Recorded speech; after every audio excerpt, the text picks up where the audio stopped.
Chris Brubeck, and I'm inviting you all to come to the concert on December 9th at the Palais Montcalm at 7:30. We're going to be playing great music by our dad, Dave Brubeck, and you're going to have a good time.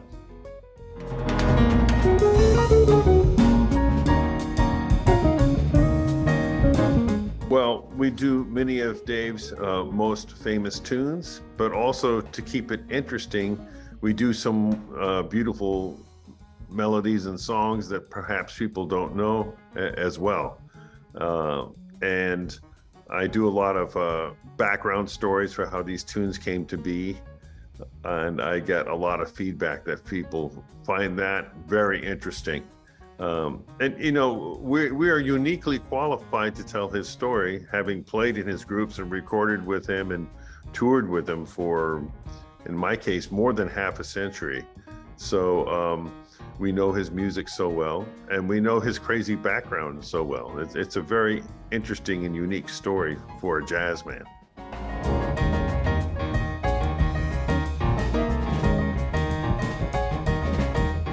We have a guest saxophonist named Lucas Pino. And what's very interesting about this sub-story is that I heard him when he was in high school. I'm a composer, and I was commissioned to write a piece for an all-star group in Phoenix area. And I heard Lucas, and I was like, oh my God, he sounds like Mike Brecker, and he's a junior in high school. And so I urged him to apply to get a scholarship to a thing called the Brubeck Institute on the West Coast. And he was chosen. So he worked with my father as a student and knew my father and went through the program. So it's really nice that he can be our guest sax player. He's a wonderful player, and there's a rich history and connection to the Brubeck educational legacy as well.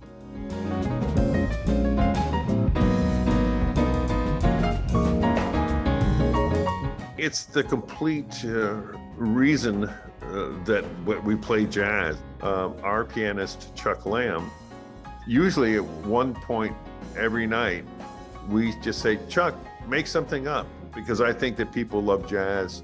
A lot of them know that they're seeing something they can't get in any other kind of music, which is just someone creating music in front of them. And if you're sophisticated enough, you realize that that's a really unique thing to see, to hear, and to appreciate.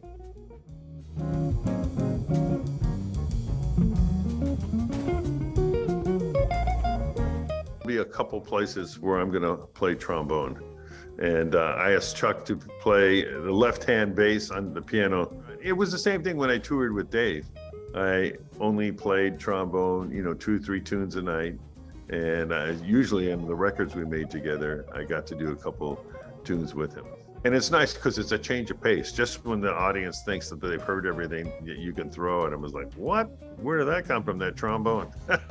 So it's fun to play it.